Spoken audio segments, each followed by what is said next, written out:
Am,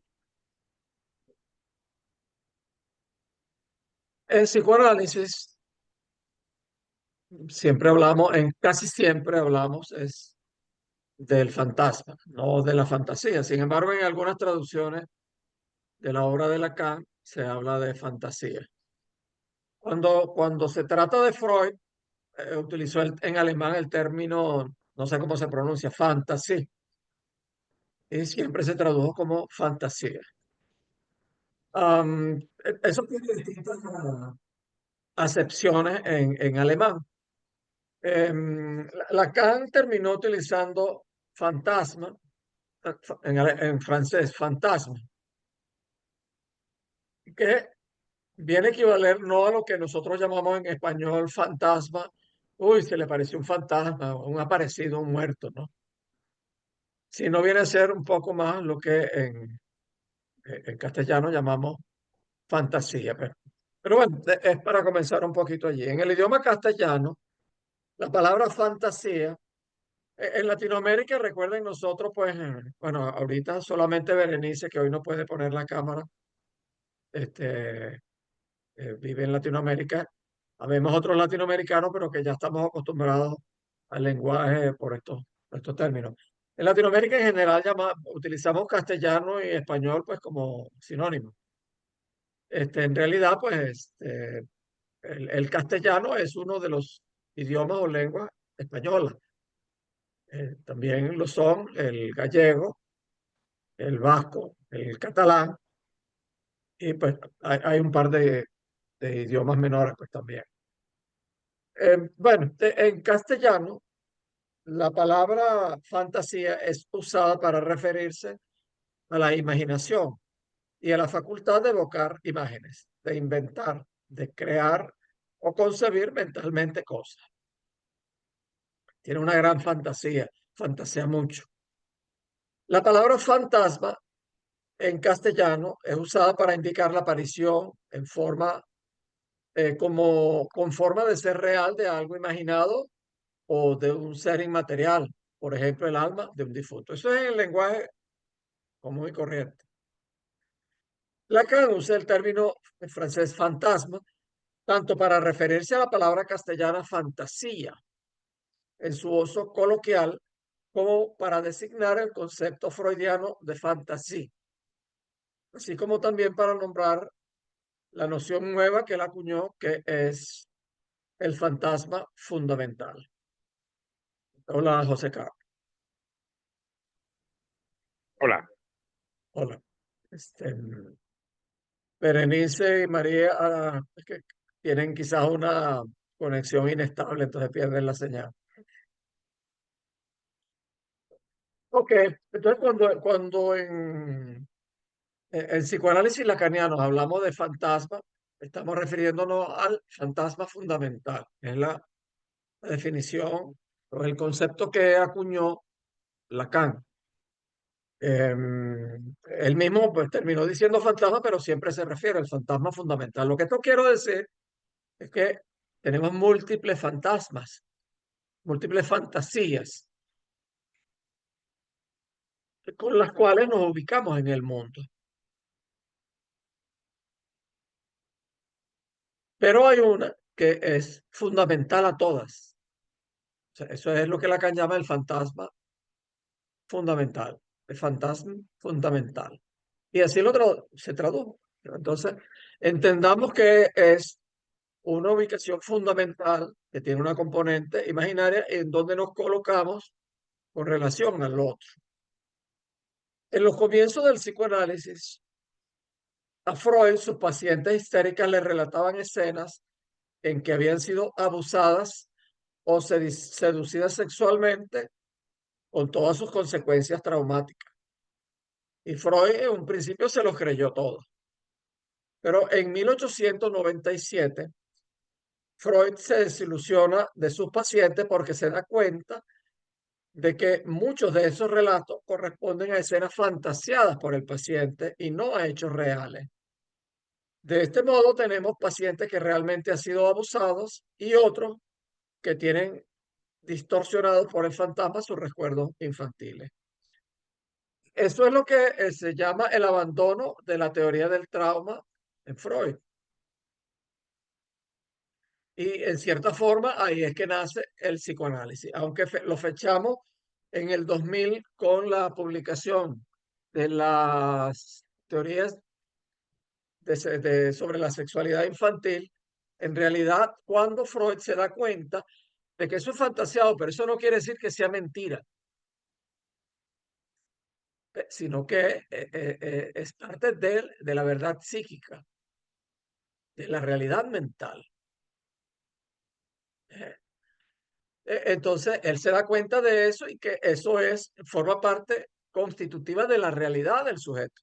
No es meramente, ah, eso es mentira, ¿cómo vas a creer eso? No, en absoluto. Entonces, ahí, pues, en cierta forma es que nace el psicoanálisis. De este modo, parece que el fantasma se opone a la realidad, si es que pensáramos que hay una realidad objetiva, pero no es así. Para el psicoanálisis, la realidad no es un hecho puramente objetivo, sino que está construida discursivamente, es un discurso. Aquí todos nosotros estamos ante una realidad compartida, pero lo que hay de esta realidad es la visión de cada uno. Podríamos decir, bueno, hechos fundamentales así, en este momento hay 10, en eso coincidimos. Y entonces, bueno, unos están con la cámara puesta y otros no. Pero son cuestiones elementales, así podemos agregar, y estaban fulano, sotano y mengano. Pero si seguimos agregando ahí, entonces está la realidad psíquica de cada cual. Me miró, no me miró, se dirigió a mí, no me saludó. ¿Qué estoy pensando? Eh, este, esto me interesa, no me interesa, es aburrido, es interesante. Entonces ahí se va construyendo algo que es diferente y cada cual tiene su percepción de lo que hay. Bien, está entrando. Hola, Eugenia. En su artículo, famosísimo artículo que Freud tituló Pegan a un niño de 1918, Freud desarrolla ampliamente estas cuestiones de la realidad psíquica, de la realidad fantasiada. Allí se despliega esta frase que describe una escena imaginada como sadismo y masoquismo, el complejo, perdón, como soporte de la satisfacción masturbatoria. Es decir, que hay un placer sexual en esas fantasías y se examinan sus relaciones con el sadismo y el masoquismo, el complejo de Edipo y las cuestiones de la ubicación del sujeto en esa escena. Esto de la ubicación es fundamental para entender el fantasma. Es decir, el sujeto sueña, ya vamos a ver, pues algunos de ustedes habrán oído de eso, lo conocerán, de esos sueños en donde que él recopila de distintos niños y en los cuales en uno es el padre está pegándole a otro niño, en otro se pega a un niño y en otro mi padre me pega a mí. Entonces, allí hay, vamos después a elaborarlo un poquito, pero Freud se pregunta, bueno, ¿dónde está el sujeto? El sujeto del inconsciente, ¿dónde está? Está en ese que está recordando el sueño y diciéndolo, o en parte está en esa escena significada. Es decir, esa escena está dentro del sujeto que la sueña. Esa es parte de su realidad psíquica. ¿Ve? Entonces, el sujeto está tanto en el que observa que sueña eso como en el sueño. Ambas son partes de su realidad psíquica. Freud analiza esta fantasía que en última instancia está referida al deseo de recibir una satisfacción sexual y amorosa por parte del padre, a través de una serie de sustituciones de los personajes, del soñante y del padre. Pegan a un niño, me pegan a mí, pegan a un niño que yo detesto, o pegan a un niño incógnito y anónimo, me pegan a mí. Y una serie de inversiones gramaticales, se pega, me pegan, es pegado, revelando que la frase que describe la escena que acompaña el onanismo, es decir, la masturbación, revelando que la pega a un niño tan enigmática al principio está vinculada con dos pasos previos. Uno, susceptible de ser recordado, el padre pega a un niño. El otro, inconsciente y reprimido, tiene un carácter masoquista. Yo soy, es decir, el otro sueño. El primero tiene un carácter sádico. Me pegan a otro y yo me satisfago, encuentro placer en ese castigo que le dan al otro. Pero en el otro yo soy pegado, entonces tiene un carácter masoquista. Tiene una componente de disfrutar, de tener placer con el dolor. Ese ser pegado contiene a la vez culpa y erotismo. No es solo el castigo de la religión, de la relación genital prohibida, es decir, porque está el padre, sino también su sustitución regresiva. Es decir, está disfrazada del pega, eh, pero en realidad pues es un disfraz de una relación sexual que no puede ser mostrada de manera explícita, pues porque está el tabú del incesto, que es estructural. Esa fase intermedia reprimida e inconsciente de la cual les estoy hablando, solo puede ser reconstruida en el análisis. Lacan dedica su seminario La lógica del fantasma, que es del 66-67, a este tema al que le da una importancia central en la cura. El paciente debe atravesar su fantasma inconsciente fundamental, que es lo que sostiene su deseo y determina su forma de gozar para poder curarse. Al comienzo de la cura, el fantasma es muy difícil de ser visualizado por el analista. Este lo va a tener que ir descubriendo y analizando pormenorizadamente. Es decir, a ver, lo de pegan a un niño es un fantasma.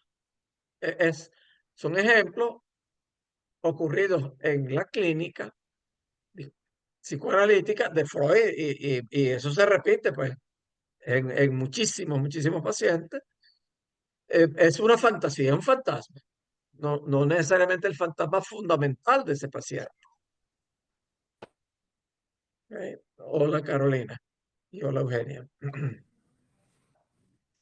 Hola, buenas Em, tardes. Disculpen la demora. hola. Bien. Entonces, pero volviendo pues al fantasma fundamental, ahí nos adelantamos un poco para, para, para, el, para que el sujeto pueda terminar deseando, tiene que atravesar el fantasma. Atravesar el fantasma es el término que utilizamos nosotros, atravesar el fantasma. Es como desconectarse del fantasma. Vamos a tratar de poco a poco ir aclarando por qué.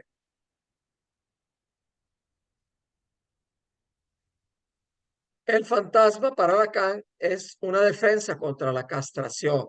Es el modo en que el sujeto se defiende de la castración del otro, de ese que quiere el otro que lo interpela. A ver si puedo explicar ahí un poquito. Con relación a la madre, el niño inconscientemente percibe que le falta algo y que quiere algo de él o de ella. La madre habla y habla y habla y exige, regaña, dice cosas, pero detrás de las cosas que dice, bueno, pero al fin y al cabo, ¿qué es lo que quiere? ¿Qué es lo que me quiere? Eh, eh, eso, Lacan utiliza una frase en italiano, che vuoi? Ahí está Alex que nos lo explique. Eso ¿Quiere? lo toma de una obra de teatro, que es el diablo, bueno, no me recuerdo ahorita, pues, de una obra de Cazotte, eh, que es esa incógnita que le surge al niño o niña inconscientemente. ¿Qué es lo que quiere? Mi madre, ¿qué es lo que quiere por fin? Me manda, me dice, me quiere, no me quiere, me acaricia, me regaña, es indiferente. coño, esta mujer me tiene loco, ¿qué es lo que quiere? Entonces, claro, ahí está, es lo que en términos lacanianos, psicoanalíticos, llamamos la castración del otro. Es decir, el otro no está completo, le falta algo, quiere algo. No está completa, nunca está contenta. Completamente satisfecha, contenta, no está. Entonces, es porque le falta algo, es decir, está castrada. Esa es la castración del otro. Pero entonces esa castración del otro causa angustia en el hijo o hija, en el niño o niña. Que el otro no sea completo, que le falte algo, que no se sabe qué es, causa angustia. Entonces, a esa angustia, el niño o niña responde precisamente con el fantasma. Se, el niño o niña se coloca como, ¿qué será lo que le falta? Bueno, yo calculo que lo que le falta es esto y me coloco así. Me coloco así que lo que quiere, que lo que le falta es que yo sea muy bueno, que yo sea muy malo, que sea mal criado, que no cumpla, que sea grosero, que sea un buen estudiante, que sea mal estudiante, que no sirva, que sea una porquería. Entonces, esa es la colocación imaginaria fundamental del niño, como una respuesta a la castración del otro fundamental. Es decir, de que la madre no está completa, que le falta algo. Entonces, esta respuesta imaginaria, ese fantasma, en cierta forma le permite al niño lidiar con esa angustia que le causa eso que le falta a la madre. Al ponerle un cierto freno a eso, al tener esa defensa, eso le permite ponerle un freno al goce, no gozar desmedidamente, es decir, no sufrir, no entregarse al sufrimiento, al goce, al maltrato de una manera completamente desatada, vamos a decir así, sino que lo frena y eso le permite desear, pero siempre desear con relación a esto que le falta a la madre. Bueno, ahí vamos complicando poco a poco la cosa. Al final de la cura, el sujeto tiene que haber cambiado en parte su forma de defenderse, de gozar y de sostener su deseo, ya que el fantasma es lo que le permite al sujeto sostener su deseo. Lacan critica la teorización kleiniana. Kleiniana es de los seguidores de Klein, de Melanie Klein, ¿okay? Una psicoanalista sobre todo de niños, pero bueno, también se desarrolló para psicoanálisis de adultos. Bueno, tenía su pensamiento. Entonces ella desarrolló un poco el concepto, la noción de fantasía, de fantasía la llamó ella, pero para ella era completamente imaginario. Lacan dice, no, eso no es solamente imaginario, eso tiene una componente simbólica y una componente real. ¿Por qué tiene una componente simbólica? Porque no es solamente la fantasía suelta, sino que eso está vinculado a un discurso en significantes. Por ejemplo, cuando se dice pegan a un niño, están los significantes. Un niño es pegado. Mi padre me pega. Ahí hay unas palabras. No es solamente la fantasía suelta, sino que hay unos significantes ahí que le dan una cierta estructura. Y con el fantasma fundamental del sujeto, el trabajo fundamental durante el análisis es precisamente ir trabajando el fantasma fundamental, eso que parte de algo sumamente imaginario y tratar de irlo poniendo en frases, en palabras, estructurándolo en palabras.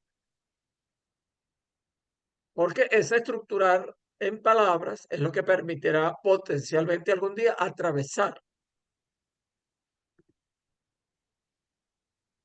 Alguien que se coloca, por ejemplo, toda la vida con que eh, yo soy una mierda, soy una mierda, soy una mierda, soy una mierda, soy una mierda. Pero al principio solamente lo imaginariza, no lo pone en palabras. Gradualmente en el análisis lo va trabajando, lo va trabajando, lo va trabajando, lo va trabajando, lo va trabajando. Y entonces, ay, no, yo soy un excremento. Yo soy malo.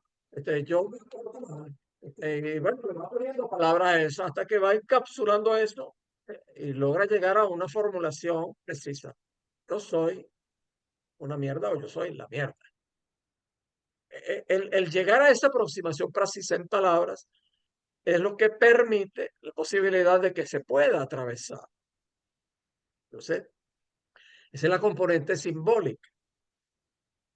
Y está la componente real porque en en esa incógnita de qué es lo que le falta a la madre, hay algo que no se puede atrapar.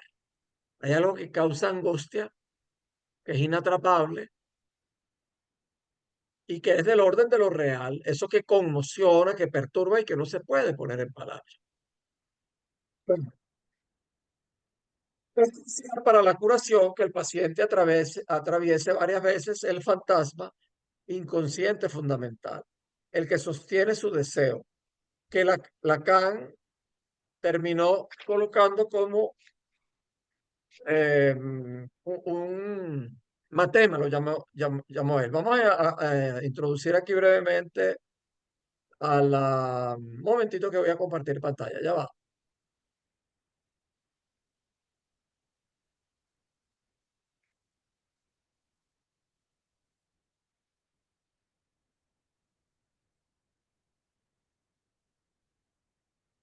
segundo.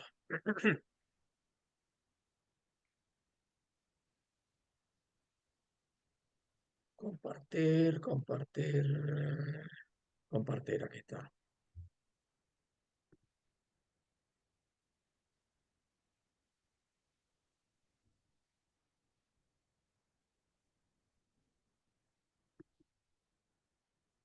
Ok, entonces ahí ven, se ve la lámina, ¿verdad?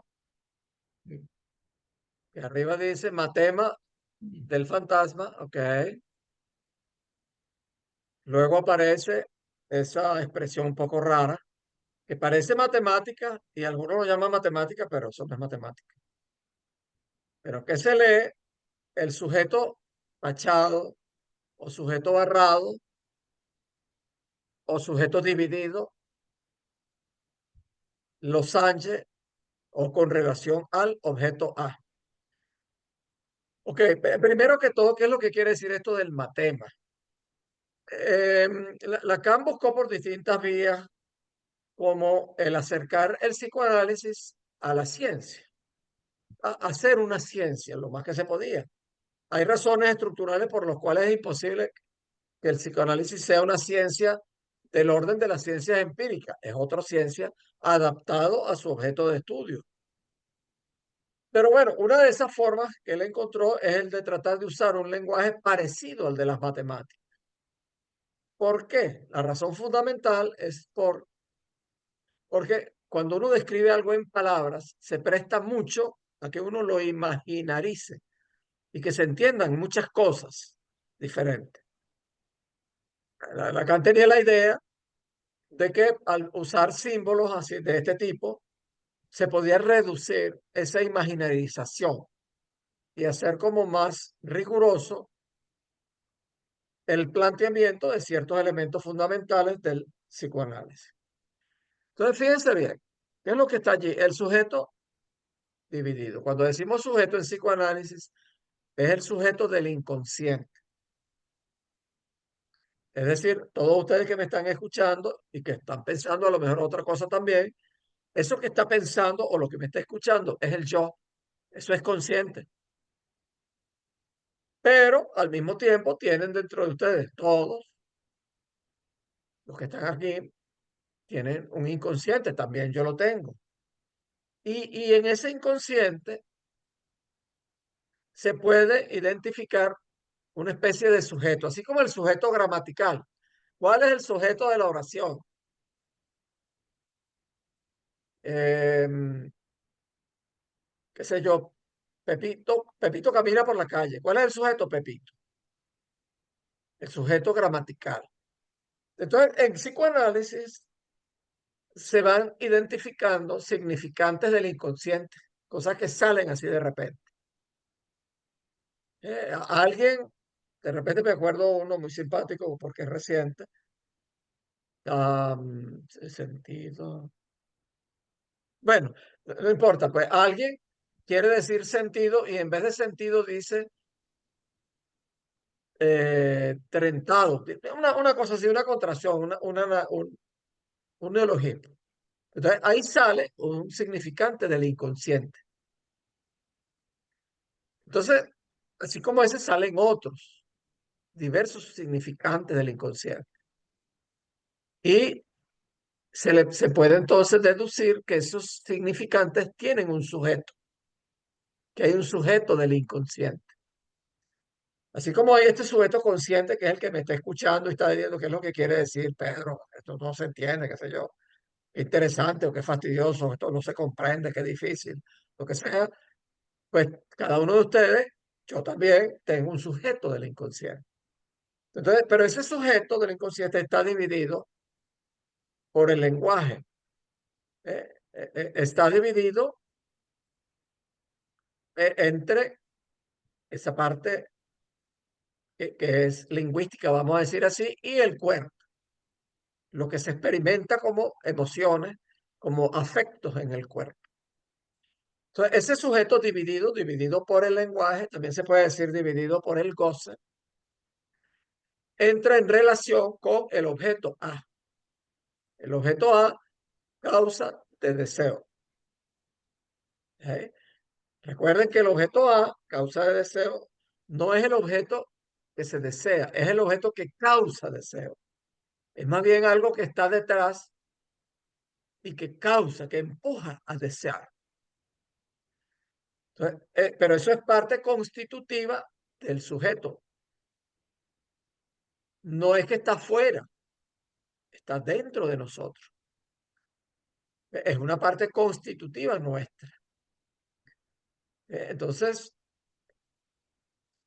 en el fantasma, entonces está el sujeto dividido con relación al objeto A, eso incógnito, misterioso, enigmático, perturbador, que se forma en la relación con la castración del otro materno, de que le falta algo, de que no está completo.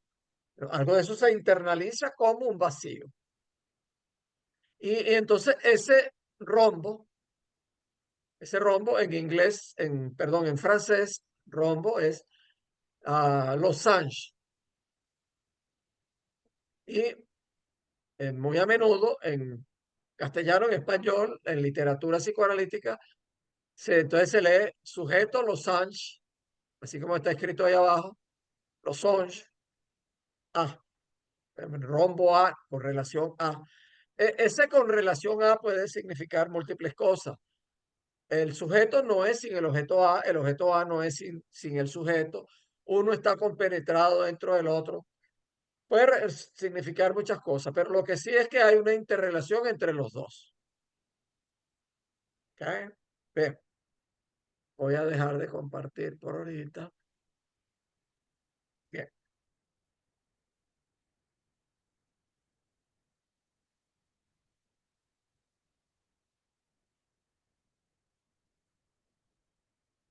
Entonces, Lacan designa con esta especie de fórmula, es fórmula, pero no es una fórmula matemática, tiene aspectos de matemático, pero no es un matema, pues es una especie de manera de expresar cosas con símbolos lógicos, matemáticos, tratando de quitar lo imaginario del lenguaje de los significados. Designa con esta fórmula la relación del sujeto, del inconsciente o sujeto barrado. Sujeto barrado es para representar la división del sujeto de la que les hablé ahorita. El sujeto dividido por el lenguaje. Entonces se dice, como se le pone una rayita, entonces se dice tachado o barrado con una barra. ¿Eh? Sujeto tachado, sujeto barrado, sujeto dividido. Con el objeto causa de deseo, objeto A, indicando una relación estable del sujeto con aquello que lo causa en su deseo y por ende lo divide. El falo, el falo, recuerde, falo no como pene, sino como lo que le falta. Es un poco enredado el por qué se utilizó eso, pues, pero a ver, el niño imaginariza que la madre tiene pene. pero en un momento determinado descubre que no tiene, que le falta y que le falta algo. Entonces, eso, el término que se escogió es el falo. En psicoanálisis es el falo. ¿Eh? Entonces, es el falo y el niño trata de colocarse con relación al falo, a lo que le falta a la madre, que es lo que les he venido explicando. El falo como lugar de lo que le falta a la madre y por tanto el niño aspirará a ocupar ese lugar. Tenderá a identificarse con el objeto de deseo de la madre, que el niño no lo sabe, ni sabe que está relacionado con eso. Pero al sentir que le falta algo, el niño quiere colocarse ahí para responder a eso que le falta, para tener un lugar en la madre. Para devenir sujeto del deseo, es necesario haber sido desalojado de ese lugar, efecto de prohibición que hace a la función paterna y permite la puesta en marcha de la metáfora paterna. Voy a ponerles acá otro gráfico que tarde o temprano tenemos que enfrentarnos a estas cosas.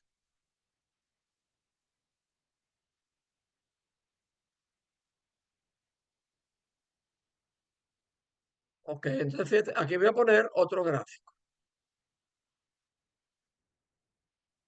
¿Ven? La metáfora paterna.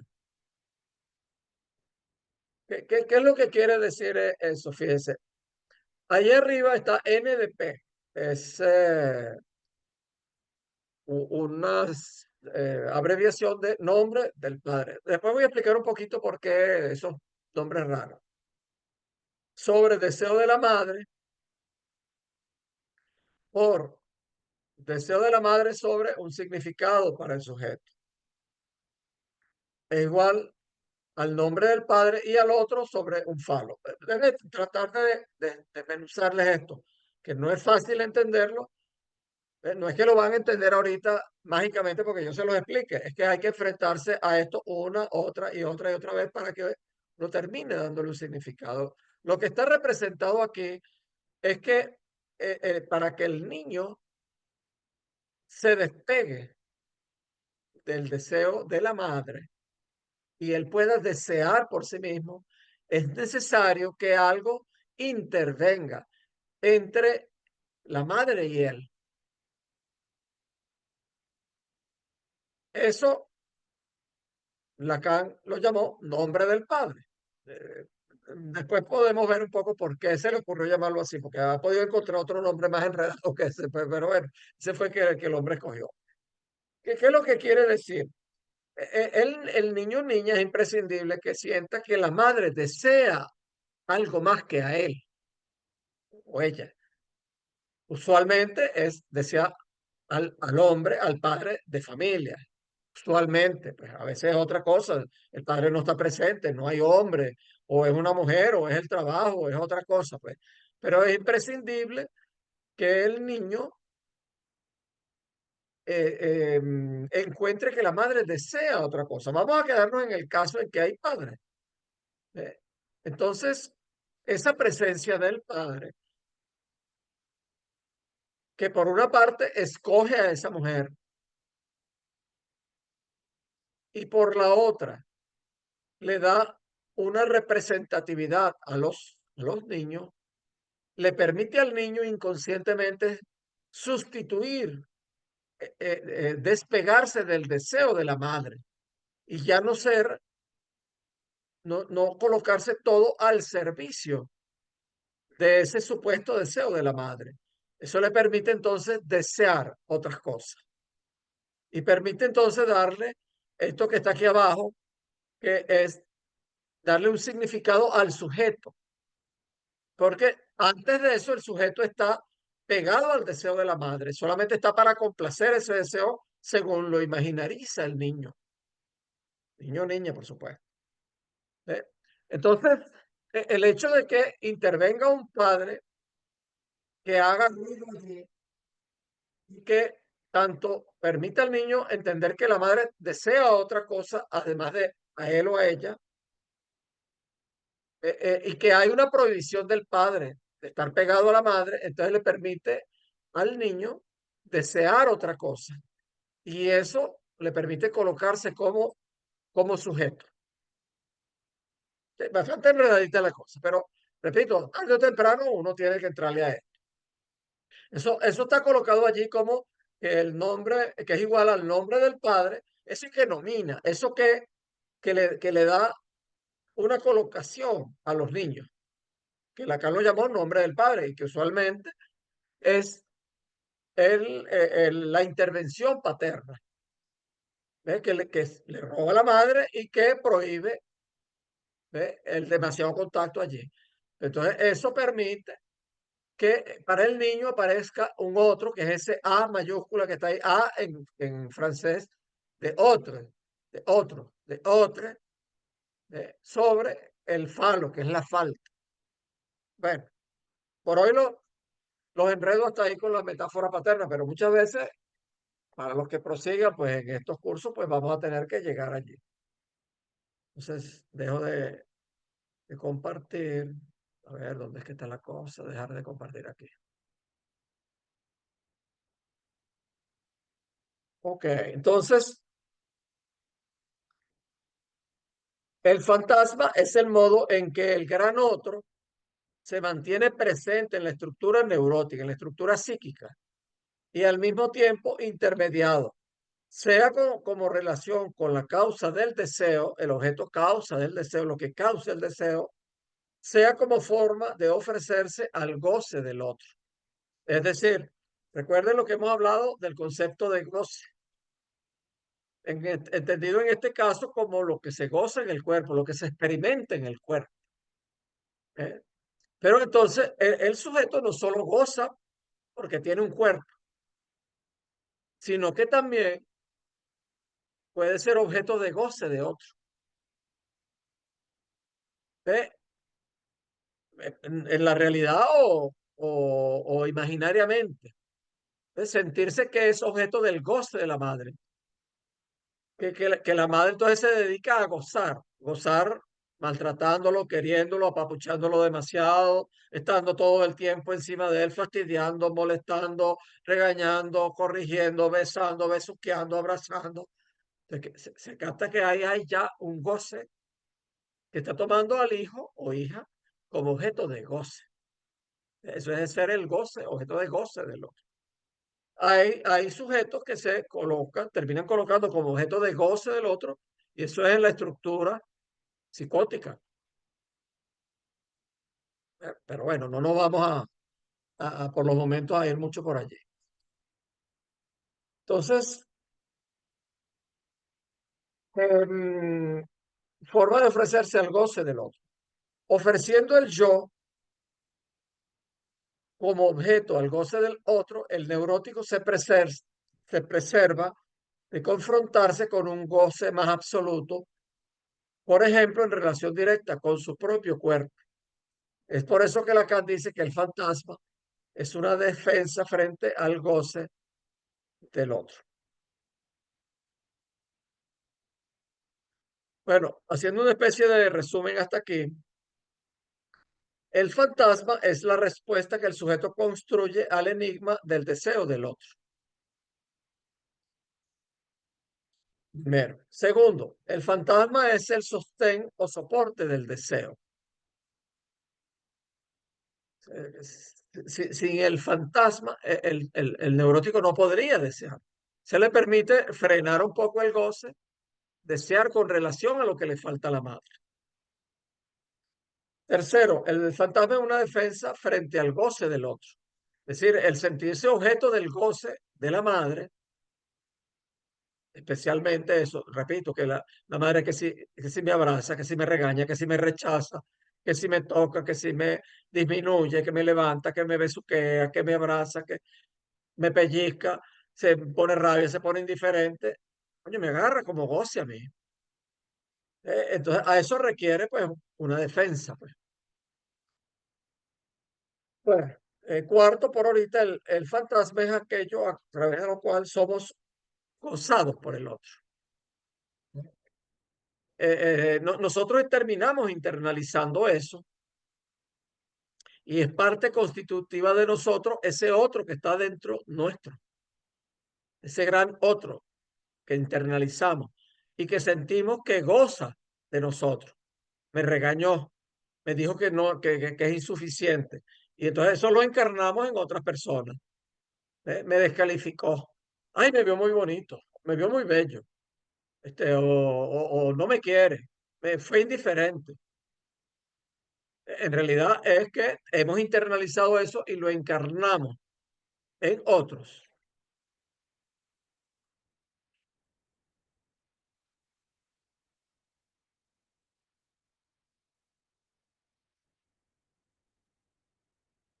Bueno, recuerda que me pueden interrumpir en cualquier momento.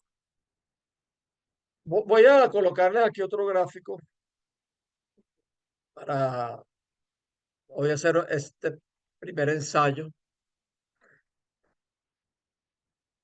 de enfrentarnos a los temas.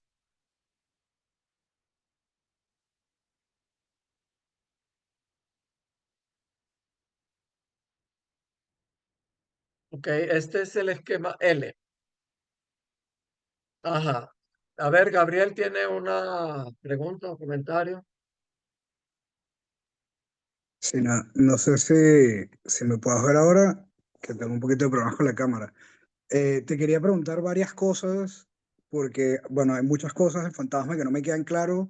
La primera es que hablaste de un fantasma fundamental y me gustaría entender más este concepto, cómo entendería Lacan esto, o sea, existe, digamos, un fantasma primario en el analizante y una serie de fantasmas secundarios que estarían conectados con este fantasma fundamental. Esa sería la primera pregunta. Y lo otro que comentaste que me intrigó bastante de el fantasma de alguna manera para Lacan está en contraposición al goce. Ujú. Ok, vamos a intentar una explicación, entendiendo que esto no hay manera de entenderlo meramente con explicación conceptual, es con el tiempo, ¿ok? Y está bien que pregunte y vamos haciendo intentos. Ok, bueno, Lacan no habla un poco como de fantasmas primarios o secundarios, pero es interesante. Si hay un fantasma fundamental, que no hay un único fantasma, sino que hay múltiples fantasmas. Entonces, solo que hay un fantasma eh, fundamental, principal, alrededor del cual se insertan todos los demás. Yo puedo tener un yo cualquiera, no yo necesariamente, un yo cualquiera, un sujeto cualquiera, puede tener la fantasía de que cae mal, Ujú, de que lo envidia. Eso puede ser uno de sus fantasmas. Este, puede tener, a ver, déjeme pensar un momento. Ajá. Em, ok.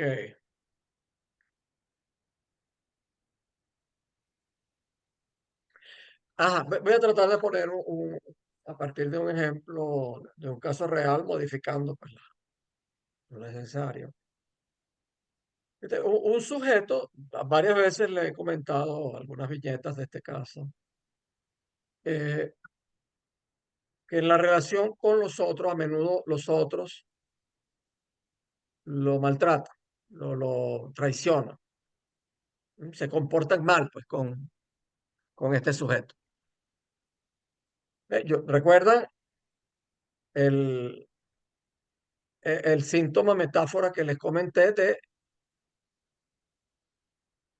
apuñalo a otros en la cara? Es decir, tengo fantasías en las cuales apuñalo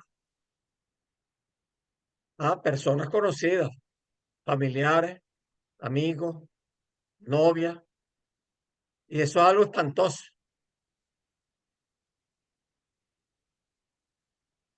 Bueno, era una metáfora de una frase que es muy común, yo creo que aquí también es significativa, es me apuñalaron en la cara, es decir, me traicionaron en la cara. Oye, te apuñalaron, también decimos lo apuñalaron por la espalda, es decir, lo traicionaron a escondidas.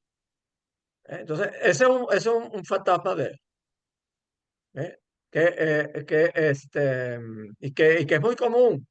No, los demás me tienen mala fe.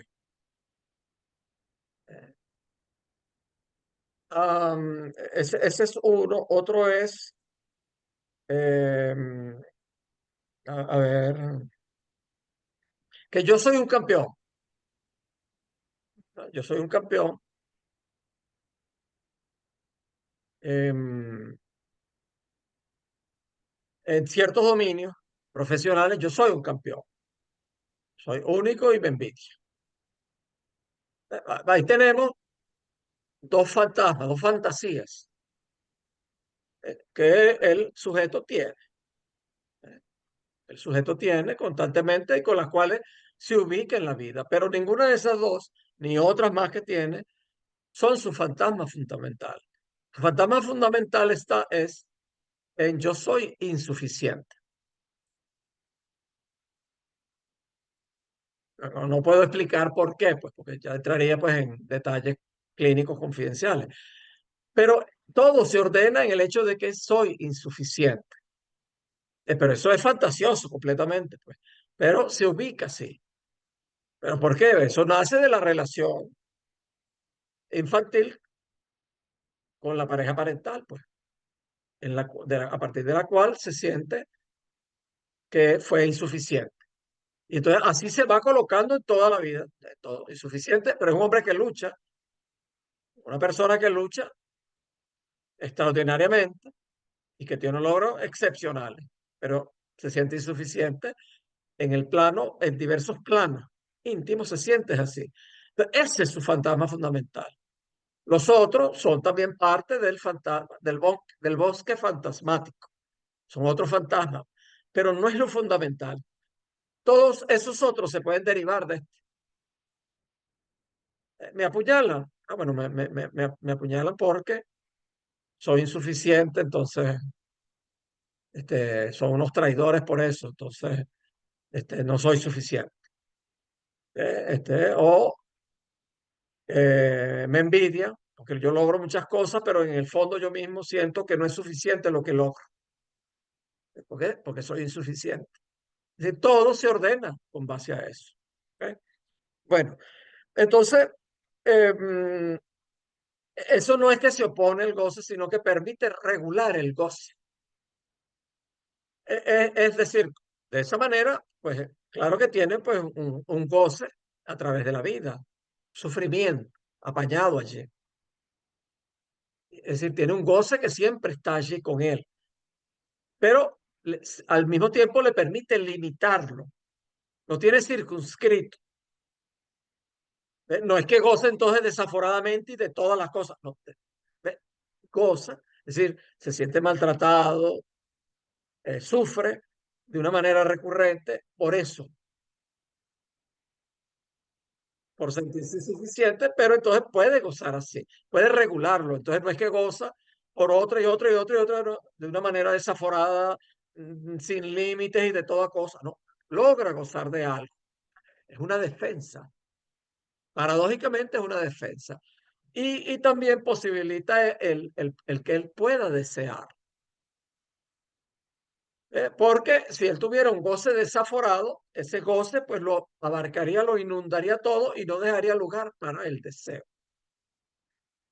Pero vamos poco a poco, eh, con todas estas preguntas, explicaciones, poco a poco, pues vamos entendiendo. Ok. Sí, y disculpa, sí, o sea, porque la pregunta que se me viene de esto, y disculpa que haga otra pregunta, pero en tu experiencia tienes muchos años como psicoanalista y has atendido muchísimos analizantes. Eh, ¿Tú dirías que el común denominador es que todo analizante tiene como una especie de problema central del que devienen, o no digamos problemas, pero este fantasma central del que devienen el resto de los fantasmas? Ok, fíjate, la mayoría de las personas tenemos una estructura neurótica. Todos los neuróticos tenemos un fantasma fundamental. Es una colocación imaginaria ante la vida. Y ese fantasma tiene vinculado o asociado a un cierto goce. Y entonces distorsionamos, interpretamos la realidad a partir del fantasma que tenemos. Pero hay otras estructuras, estructura psicótica. Es complejo hablar de fantasma en el caso del psicótico, es otra cosa. Pero quedándonos incluso en los neuróticos, el fantasma es una dimensión del sujeto. Otra dimensión fundamental es el síntoma, del cual es el tema de la clase próxima. Eh, Entonces, ¿dónde nos abarcaremos a eso? Entonces, el sujeto sufre por el fantasma, pero más, de una manera más abierta, más directa, sufre por el síntoma. Bueno, decimos el síntoma en singular como si fuera uno solo, pero en realidad pues pueden ser muchas manifestaciones sintomáticas. Incluso Freud lo dividió, entonces dijo inhibición como una clase particular de síntomas, es decir, inhibición al trabajo, inhibición al estudio, inhibición al sexo, inhibición a algo que no se puede. O angustiar. Hay sujetos pues que lo que viven es angustiados, angustiados, angustiados, angustiados, angustiados, angustiados. Ese es su síntoma fundamental. Hay otros que manifiestan o desarrollan otro tipo de síntomas. Ok, entonces vamos a avanzar, porque gracias por la pregunta. Vamos a enfrentarnos aquí a otro de estos gráficos. Este es el esquema L. Fíjense, este es otro gráfico. Es una representación temprana de Lacan del sujeto. Ahí todavía no está lo real. Fíjense que eso tiene 4 esquinas y un elemento en cada esquina. En la esquina de abajo, a la izquierda, está una letrita A. Allí A no significa el objeto a causa de deseo, sino es del francés autre en minúscula, el pequeño otro, el semejante. Y si vamos por ese eje, encontramos allá una letra A en un circulito. Más comúnmente no se pone un círculo, sino que se pone como A', queriendo decir que es el sujeto y el semejante visto en el espejo. Es como un espejo, es decir, ambos son, eso es una relación imaginaria. Fundamentalmente la relación con el otro, con los amigos, los compañeros, los rivales, la pareja, los iguales. Es en general una relación imaginaria principalmente. Una relación un poco de tú a tú. Arriba, a la izquierda y arriba tenemos al sujeto, el sujeto, y abajo a la derecha tenemos A en mayúscula, el otro, el otro, que es cómo se define ese otro que internalizamos. También a veces es el otro de el tesoro de los significantes, en el sentido de que ese gran otro también conjuga todos los significantes en el universo del sujeto. Lo que se busca aquí representar es una manera de cómo lo imaginario del sujeto está cruzado por lo simbólico que introduce la presencia del otro y del lenguaje. Bueno, por los momentos no vamos a explicarlo mucho más, es para que vayan enfrentándose a estos esquemas y matemas, pues.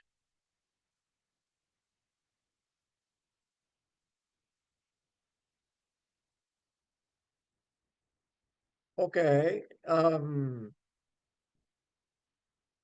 El fantasma, aun cuando en su presentación más evidente parece fundar negativamente la realidad, negativamente en el sentido, no negativo que sea malo o bueno, ¿no?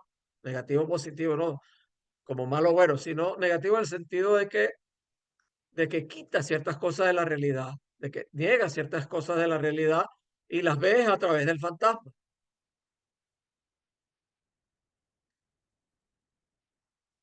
Freud nos mostrará que es aquello que soporta la realidad del sujeto e impregna su vida entera. Está siempre presente y forma parte de la cotidianidad de todo ser hablante que está sumido una parte notable de su vida despierta en los ensueños, en esas escenas e historietas que le son parcialmente accesibles y en las que se consuela de los sinsabores de su existencia.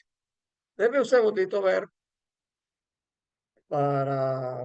Voy a saltar algunas partes porque si no esto se va a hacer muy pesado.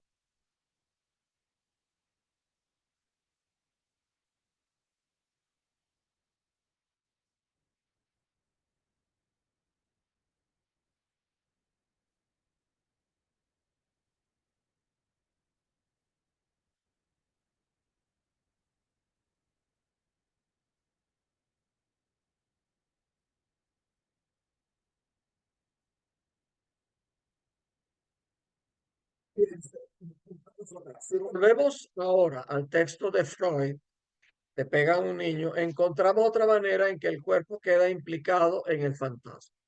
Fíjate que, recuerden, el fantasma en principio imaginario, pero tiene una parte simbólica y una parte real.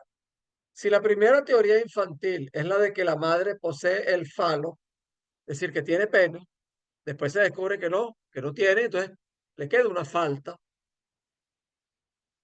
Esta teoría, dice Freud, al conllevar el desconocimiento de la vagina, informará al niño de la segunda de sus teorías. El niño es expulsado como un excremento en una deposición, en un defecar, pues. El niño se hace cagar.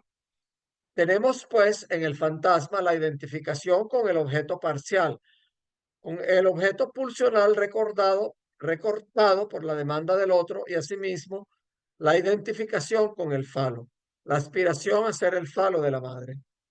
Esta última operación no se efectúa de cualquier manera, sino solamente en la medida en que el niño se adecua a la demanda del otro materno. Así, la identificación al falo, es decir, que identificación al falo es que el niño se identifica a lo que cree que le falta a la madre.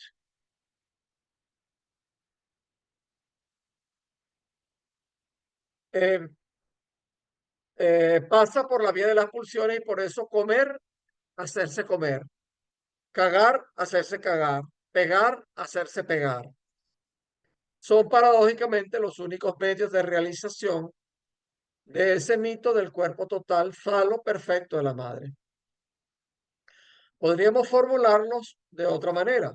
El anhelo neurótico de querer ser el falo, pasión de ser, tiene como correlato lo que Lacan llama las desgracias del ser, la identificación con el objeto A que, encubierto por el yo y su narcisismo, hace la miseria del sujeto. Bueno, es una manera medio poética, pues, de decir lo que es el fantasma y cómo el sujeto sufre por el fantasma. Ok, déjeme saltar a otro punto.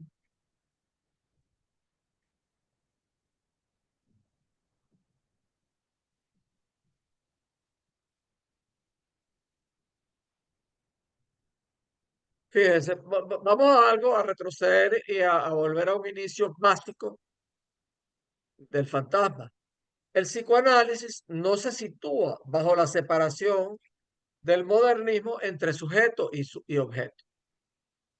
Es decir, toda la ciencia, toda la filosofía se desarrolló sobre la idea de que hay un sujeto que conoce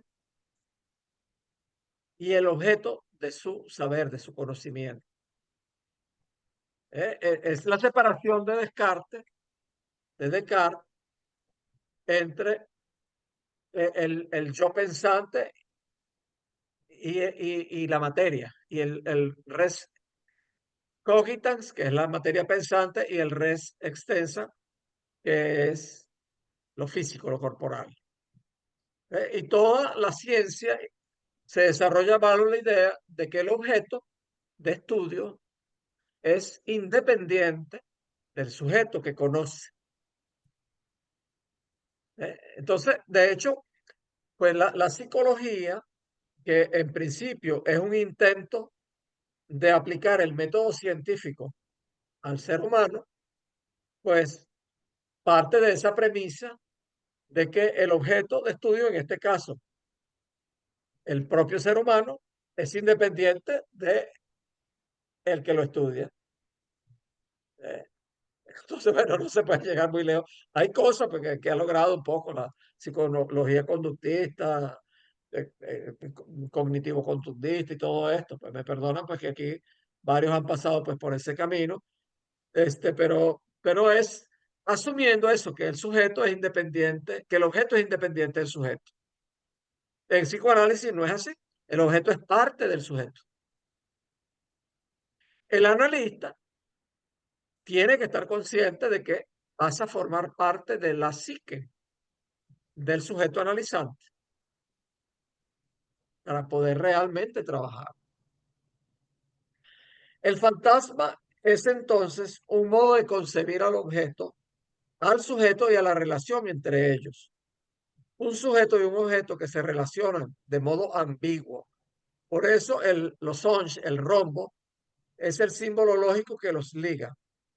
Un símbolo en el que están presentes los conectores propios de la lógica, como la disyunción de conjuntos, conjuntos disjuntos que están separados o conjuntos que tienen una parte común o que se incluyen o que se excluyen. El sujeto está en el objeto y el objeto está en el sujeto. Es decir, el objeto causa de deseo es parte del sujeto. Y el sujeto a su vez está incluido, es parte de ese objeto. Fíjate, la pregunta que se hace Freud en ese fantasma, le pegan a un niño, que son sueños traídos pues por niños en análisis, o adultos que recuerdan de niño haber tenido esos sueños. Entonces, la pregunta que se hace Freud es, ¿dónde está el sujeto de la fantasía? Ya te le hablé un poco de eso. Tiene alguna razón de ser justamente porque el fantasma es, ante todo, una fórmula que inscribe dos posiciones del sujeto. El sujeto se localiza en ambos lugares del fantasma. Los dos nombres del fantasma forman una sola sustancia. Es decir, en esos sueños de me pega mi padre, ay, soñé que me pega mi padre. ¿Dónde está el sujeto? Solamente el sujeto que sueña. No, en ese sueño está el sujeto siendo pegado por el padre. Eso es una representación de algo que está en el inconsciente del sujeto.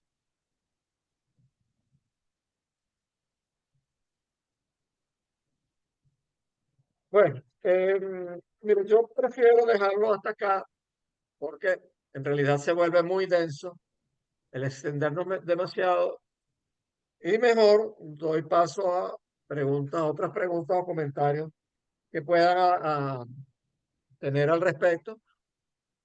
Estas cuestiones de nociones lacanianas, pues hay que tomárselas pues así poco a poco, con una gran paciencia, pues.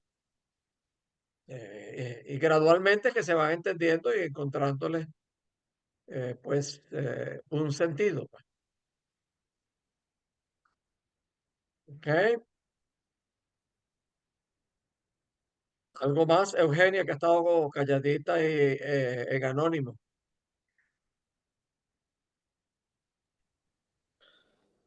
Charo, Pues mira,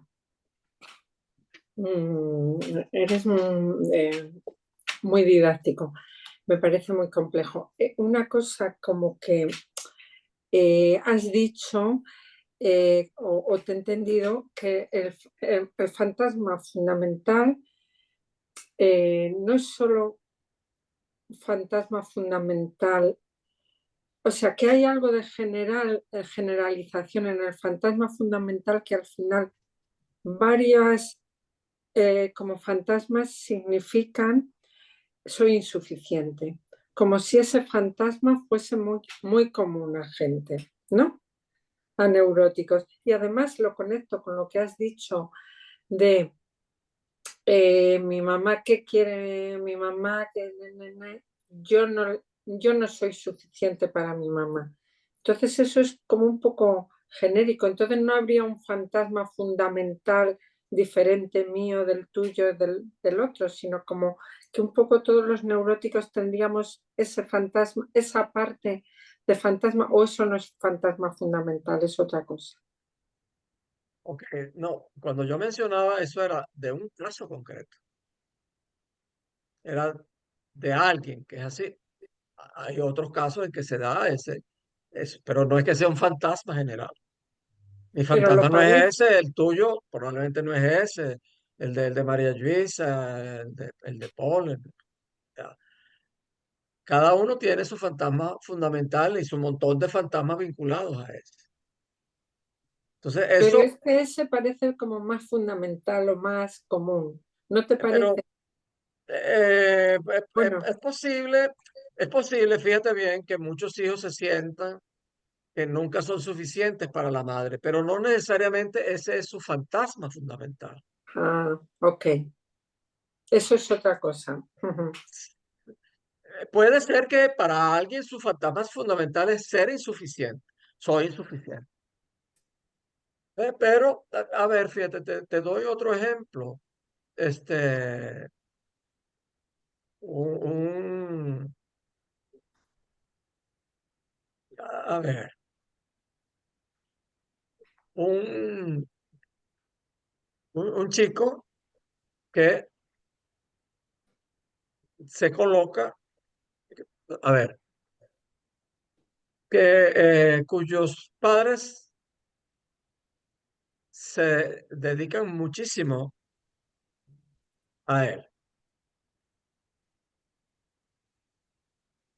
le dan muchísimo, muchísimo apoyo para que se haga un chico un poco difícil, como son muchos muchachos, pues, pero los padres le dan un apoyo irrestricto. Sin embargo, él estaba desarrollando, digo estaba porque en análisis he logrado frenar eso, estaba desarrollando un fantasma de soy una escoria. Todos saben lo que es escoria, ¿verdad? Conocen la palabra escoria. Es lo peor. ¿Cómo es posible que un muchacho querido, con el respaldo de sus padres, cómo es posible que desarrolle eso? Pero es que el niño, el muchacho, el niño no sabe. O sea, inconscientemente se tiene que construir una teoría. ¿Qué pasa? Pues fíjate que, a ver, cómo puede surgir eso?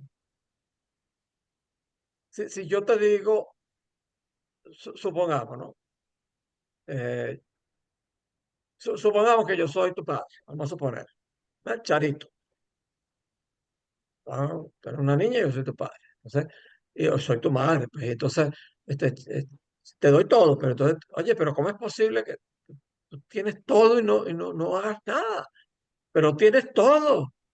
¿Cómo es posible que no arregles esto, que no arregles aquello, que no salgas bien? ¿Cómo es posible? ¿Cómo es posible que esto? Fíjate que el tono que yo te estoy transmitiendo, aunque las palabras sean las mismas, pero te estoy transmitiendo una decepción. Estoy transmitiendo que estoy decepcionado de ti. Una posible respuesta que tú puedes construir es que yo soy una escoria. ¿Eh? Es una respuesta al deseo de la madre, al deseo adivinado, intuido de la madre. Eso es inconsciente totalmente. O sea, ¿cómo me coloco? ¿Cómo me coloco yo? ¿Cuál es que yo soy? Debe ser que yo soy lo peor. Una porquería. Entonces, voy construyendo así un fantasma que trata de responder a eso, pues. Debe ser que entonces que yo soy una porquería. Te doy otro ejemplo, fíjate. Un niño, eh, a ver, que ya tiene pues varios años de trabajo conmigo.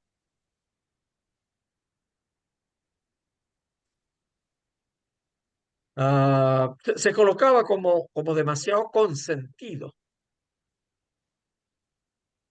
Em, como demasiado infantilizado y un poco feminizado.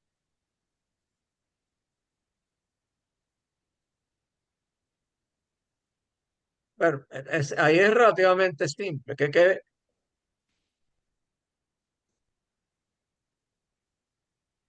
Bueno, ¿de qué estaba rodeado? Pues, bueno, el padre que lo consentían demasiado, la madre que lo consentía demasiado y que le hablaba muy infantilizado.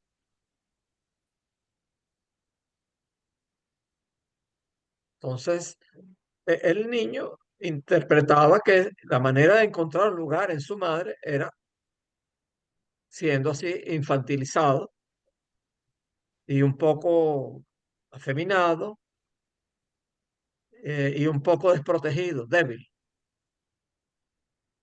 Eh, es, es una respuesta que el niño tiene a eso. ¿Cómo hago para que mi madre me quiera? Tengo que comportarme así. Ujú. Son respuestas al deseo de la madre.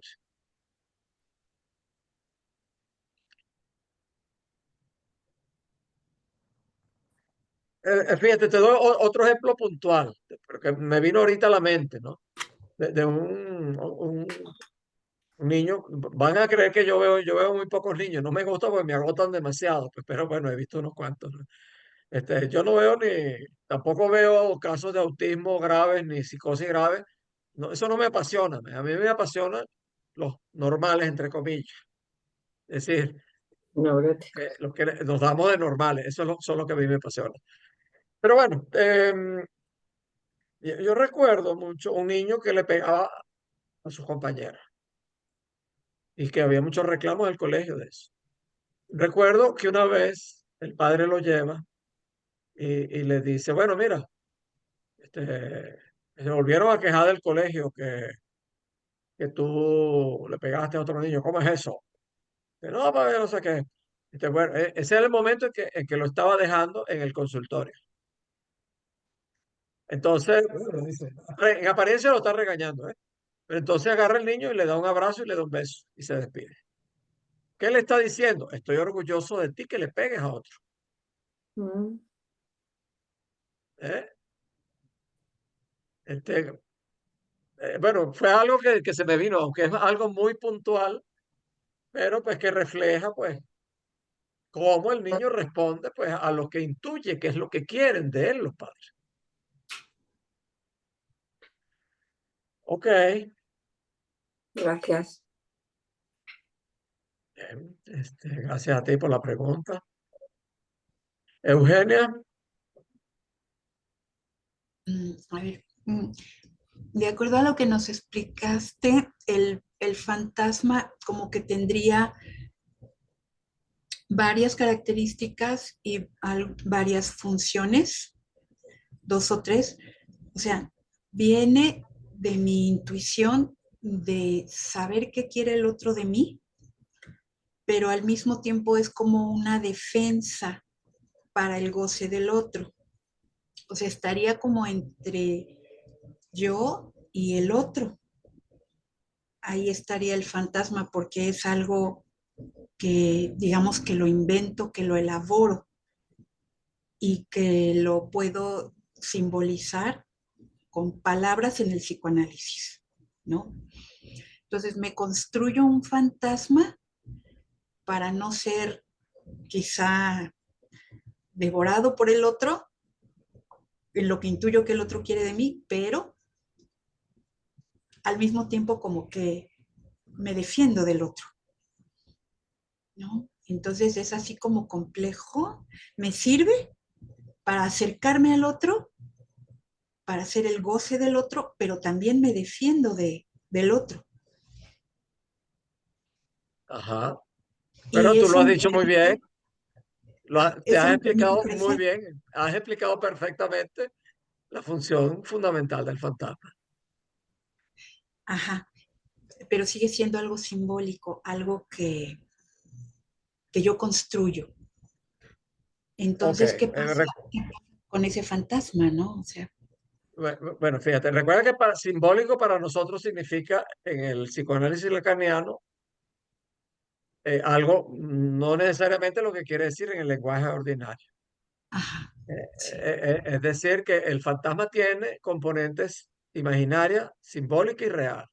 En el sí. lenguaje cotidiano, decir que algo es simbólico es como que es un símbolo. Ah, es la bandera.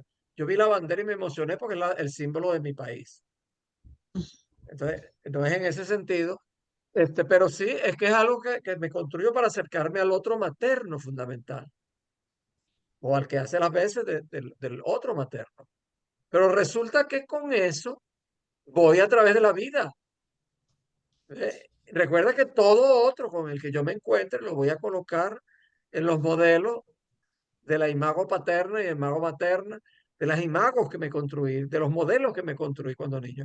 Y siempre voy a tener activado eso. Claro, como el objeto causa de deseo no se presenta en todos lados, para que el fantasma se active tiene que estar presente el objeto causa de deseo, que uno no sabe cuál es, pues, pero el objeto que le causa a uno el deseo. ¿Entiendes? Pero, a ver, si, es muy común que uno busque parejas que tienen ese elemento causa de deseo que uno percibió inconscientemente en el padre o la madre, pues donde uno se quedó más fijado. Entonces, a ver, ahora estaba precisamente eh, con una joven que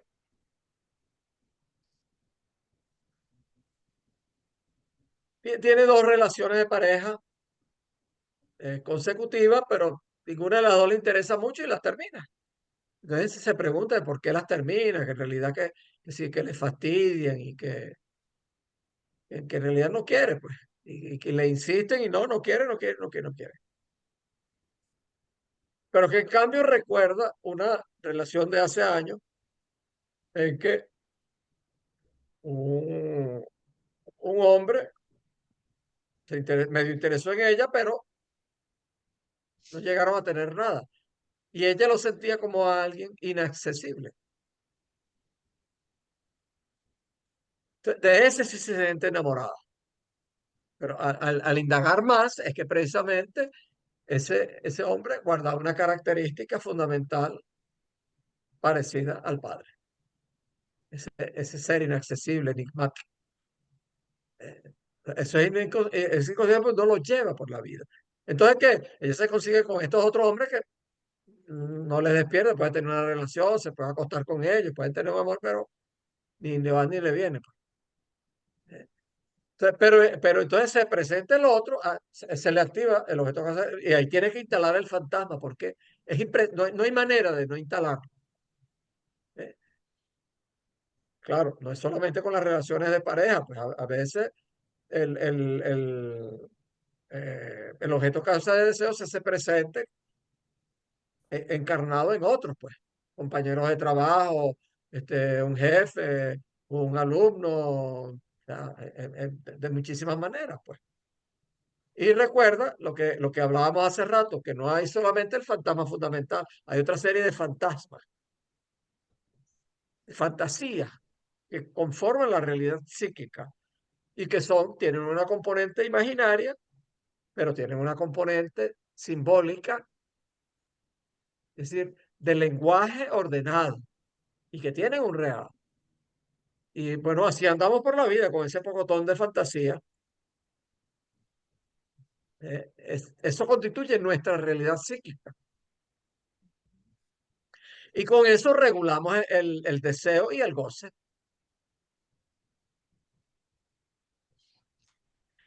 José Carlos, que ya se desconectó, colocó ahí en el chat deseo versus goce, pero bueno, ya habíamos hablado un poco de eso a raíz de las preguntas anteriores. Ajá, adelante, Eugenia.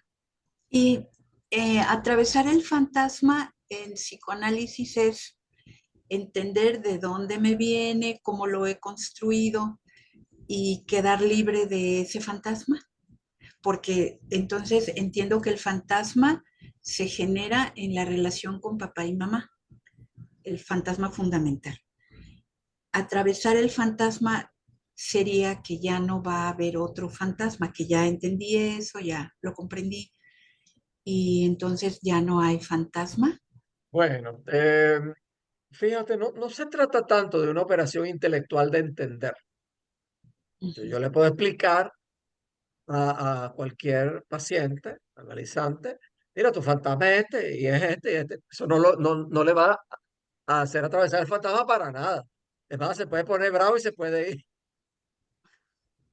Porque no se trata de una operación intelectual tipo ciencia y estudio y entonces psicología. Bueno, entonces concientízalo, quiérete, tú sí puedes, jala a caminar. No se trata de eso, sino que llega un punto en que, a ver, ¿cómo lo explico?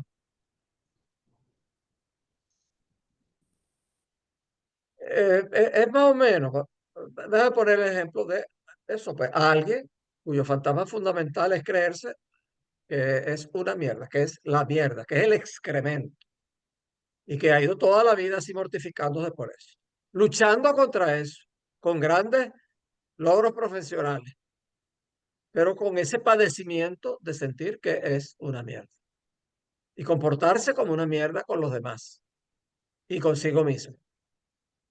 Pero no necesariamente es así, pues, pero es así que lo ve. Y de repente se da cuenta, oye, esto era una fantasía, qué estupidez. ¿Cómo he podido yo creerme esto? Me he mortificado toda la vida por esto. Y de repente me doy cuenta que no, que estoy libre de eso. No soy ninguna mierda, soy una mierdita a veces. Y a veces no, soy un perfumito, un dulcito. Mira, vale, que de repente me siento liberado. No se trata de que me di cuenta de y entonces lo entendí. Es cero intelectualidad. Es una operación psicoanalítica con el lenguaje que a veces lleva, no en todos los casos, lleva a algunos analizantes a atravesar el fantasma. Es decir, de repente a colocarse en otra posición. ¡Wow! ¡Wow!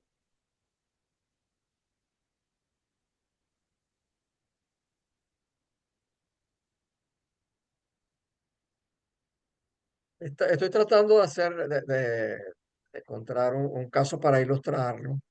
Eh, Però perdona Pedro, una pregunta. ajá, Eh, el tema del fantasma, tú estás diciendo que prácticamente, porque antes no entendía cuando tú hablabas de la relación de los padres con el niño, ¿no?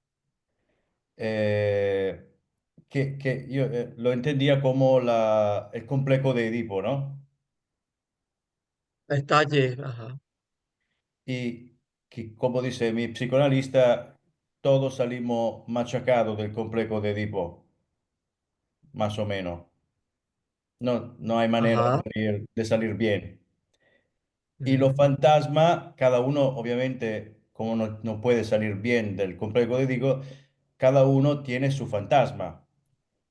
Y su fantasma lo relaciono a algo como, no sé, como una voz, una maldita voz que cada uno de nosotros tiene en algún momento del día, de la vida, que siempre la tendrá. O sea, no hay manera de sacarla. Hay que convivir con ella. O sea, que un día tú te sientes una mierda, es normal. Un día te sientes mejor, también es normal, pero no creo que se puede sacar esta sensación siempre desde hoy hasta lo próximo, a final de tu vida, que tú no te sientes una mierda. Habrá seguramente algún día que no te siente bien, que no te siente a la altura de algunas cosas, y este es tu fantasma, ¿no? Me imagino. Fíjate que es un poco distinto a sentirse, como uno dice, sentirse, oye, me siento como una mierda. si tuve un mal día, pues, como algo esporádico, que ocurre ocasionalmente. Hoy me sentí muy bien, me sentí como una mierda, qué sé yo. Es diferente de eso. Ese caso que yo puse es un posible fantasma de alguien, no es que se siente, es que se cree que ese es su ser, que eso es lo que yo soy. Es como el niño que se coloca como yo soy una escoria, yo soy lo peor. No es que hoy me siento como una escoria, no, es que yo soy una escoria. Él no lo sabe, ¿eh? Pero todo en él lo lleva a poner en práctica eso de ser una escoria. No es que hoy me siento como una escoria, no es que yo soy una escoria. Es como Ujú, hoy me sentí insuficiente. No, no se trata de hoy me sentí insuficiente, es que yo soy insuficiente.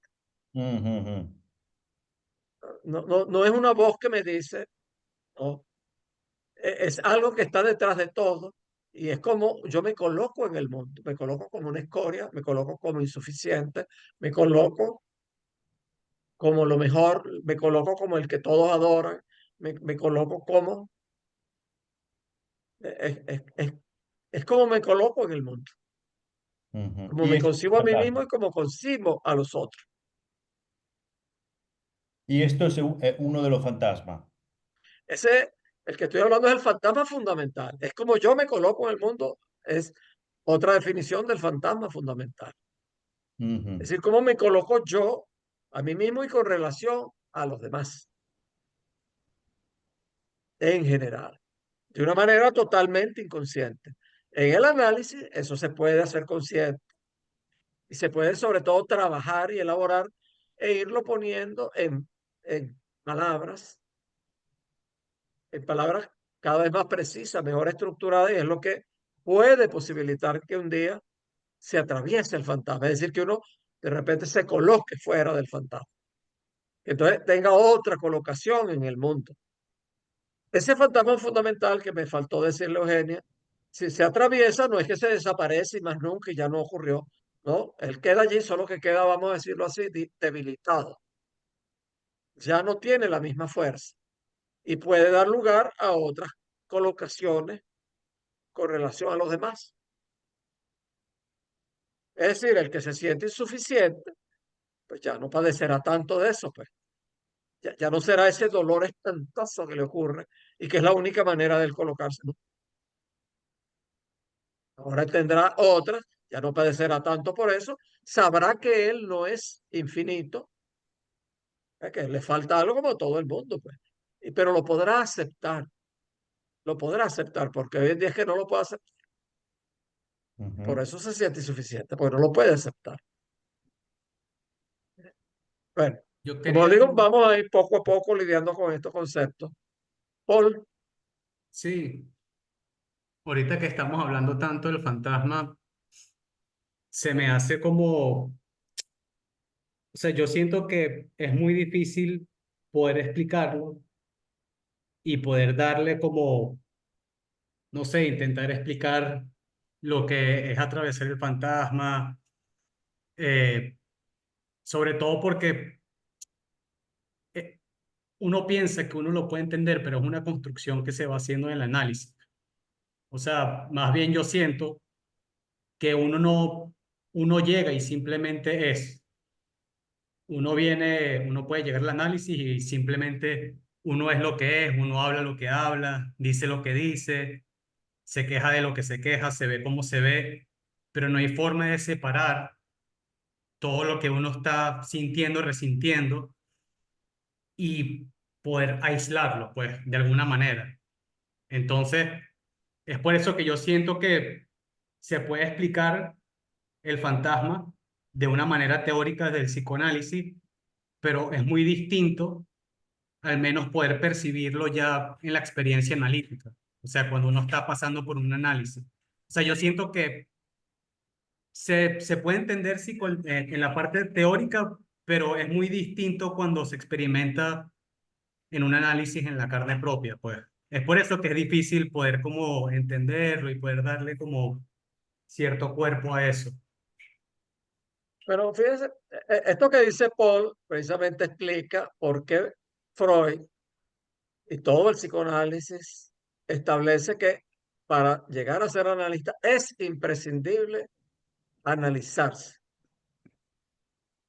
Y analizarse en profundidad, no estar un par de meses en psicoanálisis, un par de años en psicoanálisis, analizarse de verdad.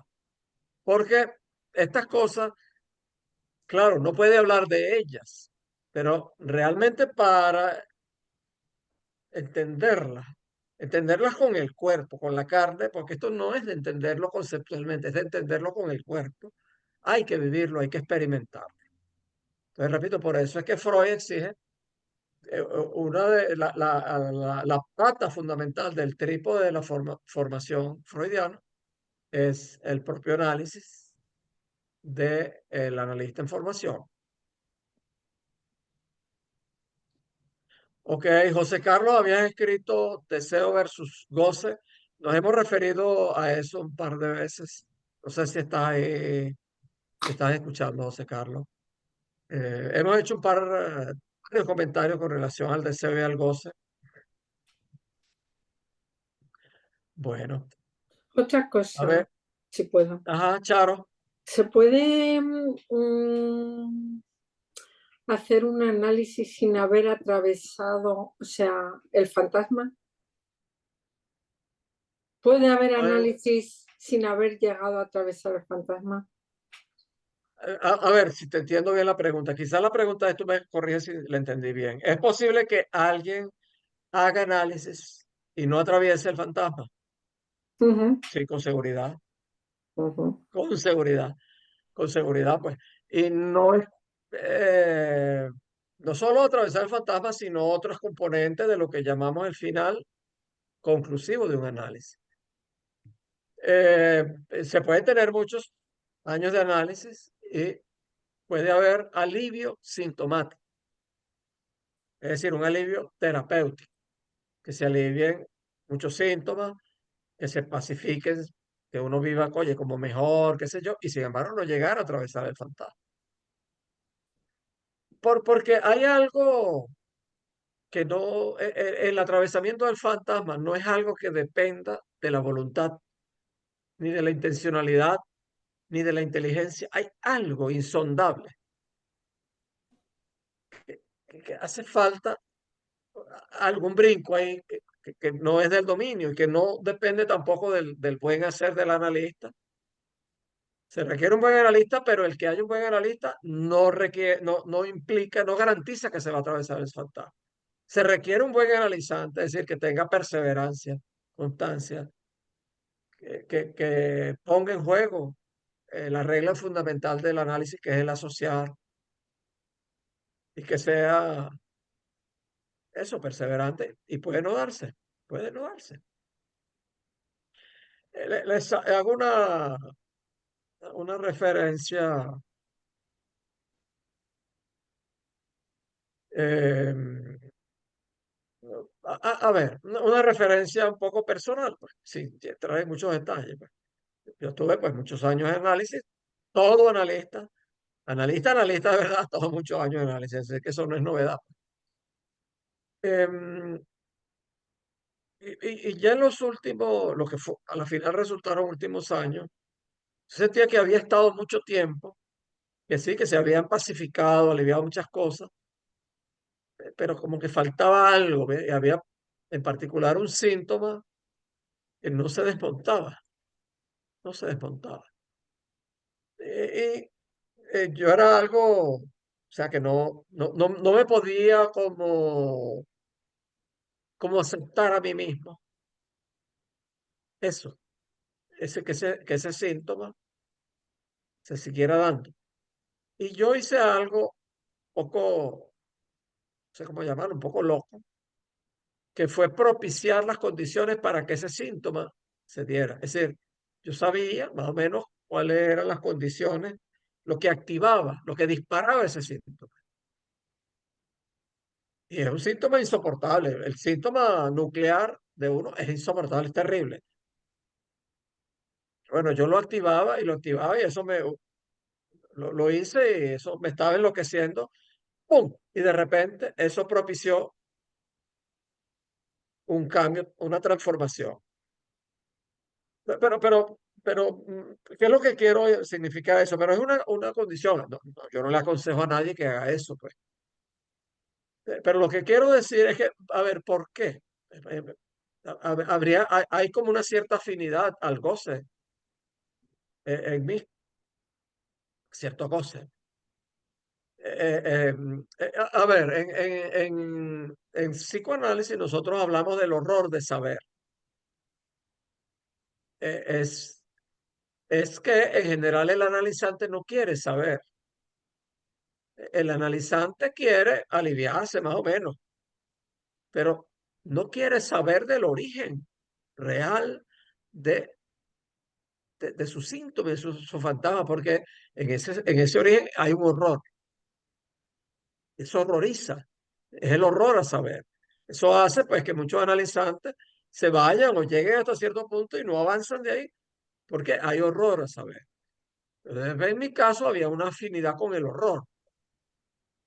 Bueno, esto es de torno un poco personal, pero quizás para ilustrar pues las cosas que puede. Esto no lo tome nadie como un consejo, yo no le aconsejo a nadie que eso, pues, pero era algo pues muy circunstancial. En general, el analizante le huye a aquello que le causó horror. Entonces, y uno puede propiciar eso y sin embargo no darse, pues no darse, pues. Ahora, si no se trabaja, es imposible.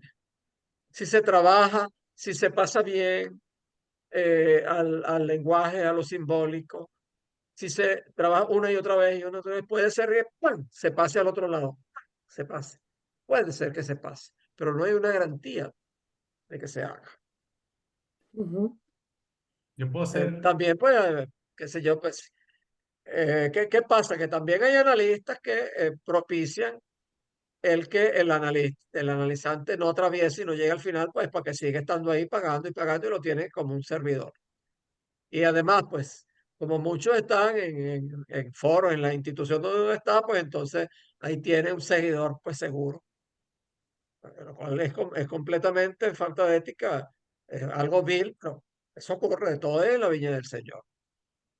Entonces, bueno, son analizantes que pueden estarse 20, 30, 40 años y a la final, pues nada, y entonces terminan siendo una copia del analista.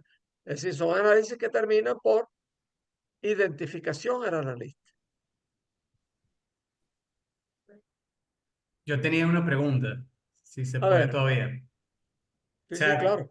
quería preguntar, en el caso de la estructura psicótica, si se pudiese hablar de fantasma, y en caso de que no se pudiese hablar de fantasma en estructura psicótica, ¿cuál sería la defensa que suplantaría el fantasma en estructura psicótica?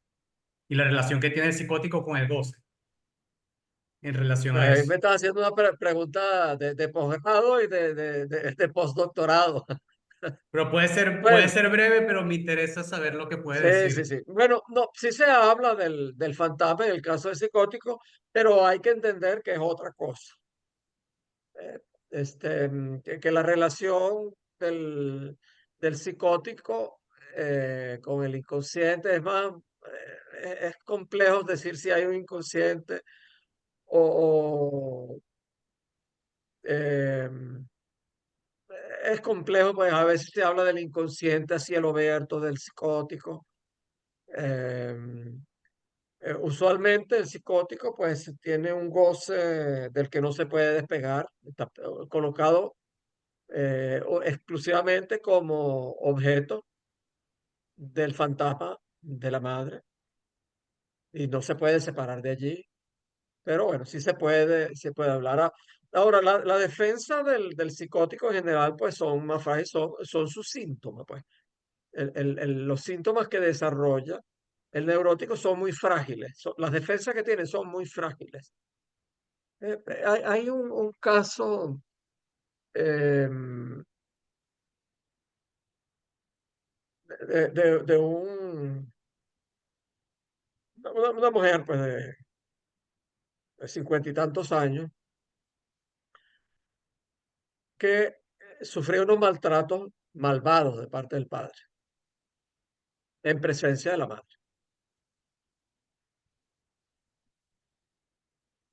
Es una estructura psicótica sin lugar a dudas.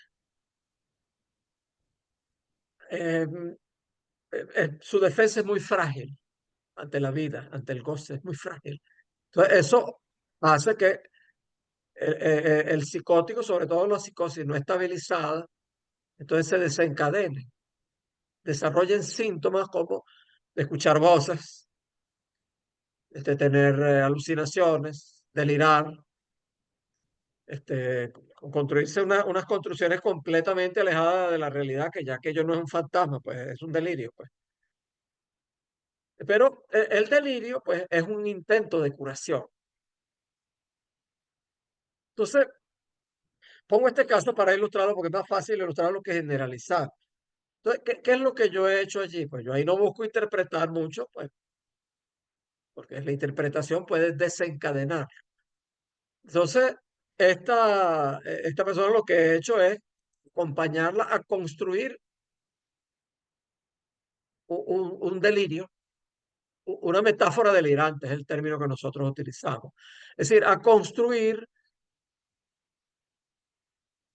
toda una explicación del mundo paso a paso. Por ejemplo, tiene un desorden en X parte del cuerpo. No, bueno, es que eso es un eje que va de la cabeza al ano. Si fuera un neurótico, yo le diría, bueno, muy interesante. Le puedo hacer una interpretación. Mi cabeza es una mierda. Un psicótico no le puedo hacer eso, pues lo puedo desencadenar. Es decir, que se desate y empiece a delirar, a tener voces, a alucinar, pues. Entonces empieza así, todo está construido así. Bueno, y entonces está algo, bueno, es que hay, por ejemplo, apegarse a conocimientos medio esotéricos, que si ahí está el chakra, no sé qué cosa, y el chakra, yo no me pongo a cuestionarle nada de eso. Si fuera un neurótico, me lo pongo en duda, pero pues a una persona con estructura psicótica no puedo. Entonces, fíjate que ahí ese delirio, esa construcción un poco loca de cómo se explica todo, es una defensa. Eh, Este, mm, otra persona que tiene, que entra con una manía, eh, con una erotomanía, es decir, que está fijado en un amor a una persona que cree que está enamorado de ella y que eh, todo lo que hace es con relación a ella. Según lo que yo interpreto, el tipo ni le para, pero ella no puede creer. Ella está convencida de eso, no es una erotomanía. Ella no se acerca suficiente, pero entonces todo lo interpreta. Hoy me miró y me miró de esta manera. Entonces es ayudarle pues a construir eso es una defensa contra el goce. Bueno, repito que esto en manera difícil, pero es difícil la respuesta en general, porque las defensas del psicótico son una a una, pues. Pero en general, pues el delirio es una manera de construir una defensa. Eh, claro, hay distintas psicosis como la esquizofrenia, la psicosis maníaco-depresiva, la paranoia, la melancolía. Para que en el psicótico, pues el síntoma es tan extremo que es difícil uno imaginarlo como una defensa. Me llama la atención que en los casos que se están diciendo, que estás diciendo, eh, la posición de analista, intervenir, es de una forma como muy distinta a lo que uno ve en los neuróticos. O sea, casi que es como si fuese una asistencia, no sé cómo decirlo, si más directa, pero no sé, me llama la atención. Me llama la atención que se pueda tener una relación de ese tipo con un paciente psicótico, pero sí entiendo por qué es. Claro, es que es completamente distinto.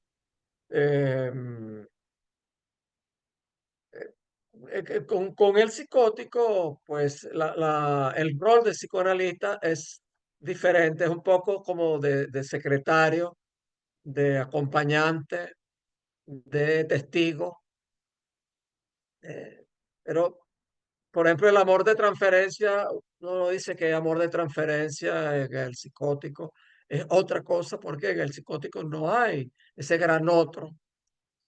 Este, y precisamente hay algunos significantes que están forcluidos, es decir, hay elementos de real de ese sujeto que no están puestos en palabras. Entonces uno tiene que tener mucho cuidado de hacer interpretaciones porque precisamente puede tocar uno de esos puntos de real y hacer que se desencadene. Entonces, porque en el caso del neurótico, pues uno sabe pues que la defensa siempre es el propio significante, pues. Entonces, este, claro, por supuesto que acercarse al objeto causa de deseo o al objeto pulsional, pues puede disparar el síntoma, pues. Bueno, uno tiene que tener cuidado, pues allí. Pero es muy distinto, pues, porque el neurótico siempre tiene regreso, pues. El psicótico no siempre tiene retorno. ¿Ok? Am, ¿Algo más?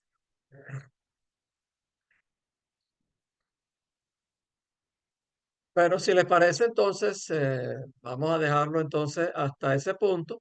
Entonces, la próxima,